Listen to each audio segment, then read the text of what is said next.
Chers auditeurs et auditrices, bienvenue sur la radio des Sans-Voix. Notre radio vous parle aujourd'hui dans son émission Artisans de la paix de Stéphane Hessel. La voix, non c'est moi la voix. Nous sommes la voix. Nous sommes tous la voix des sans-voix.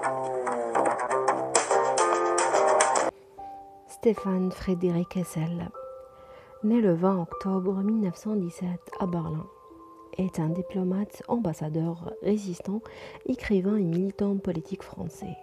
Il a grandi dans un contexte de guerre et restera marqué par cette époque.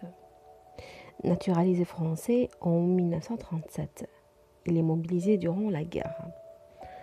En juin 1933, Stéphane est reçu au baccalauréat de philosophie de la même année, s'installe chez son oncle à Londres pour suivre les cours de la London School of Economics.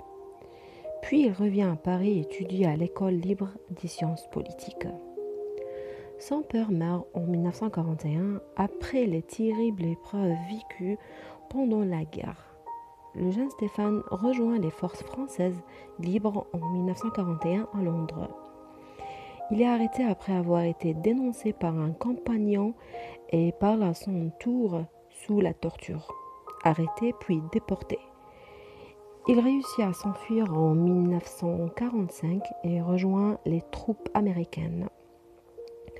En octobre 1945, il se présente au concours du Quai d'Orsay, concours ouvert aux anciens combattants, résistants ou déportés.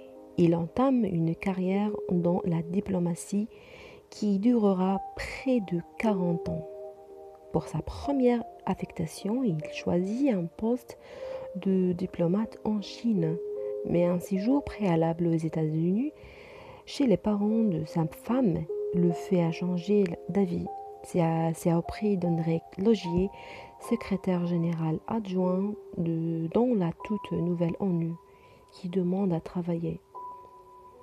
En 1946, il est donc secrétaire dans la 3e commission de l'Assemblée générale chargée de préparer la rédaction de la Charte des droits de l'homme, affecté à la section chargée de réunir les documents concernant les questions sociales et les droits de l'homme.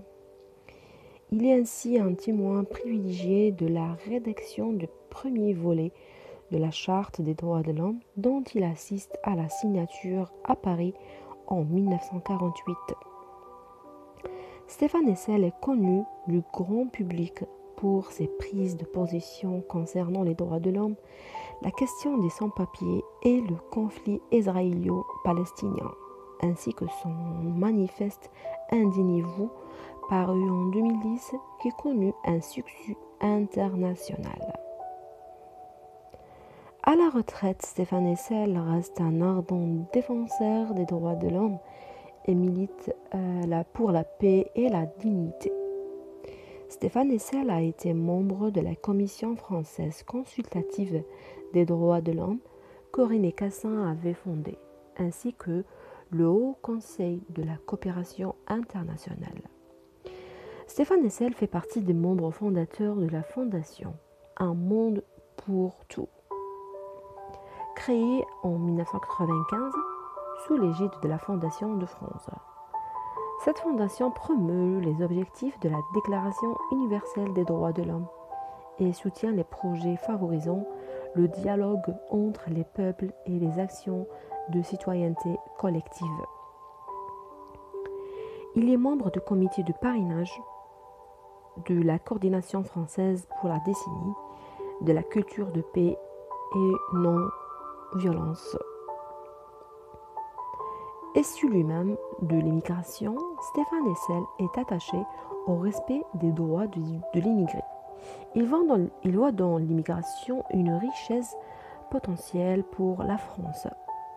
Il souhaite limiter l'immigration clandestine, favoriser et valoriser l'immigration officielle. Il est favorable au droit de vote des étrangers aux élections municipales. En 1962, Stéphane Hessel crée l'Association pour la formation des travailleurs africains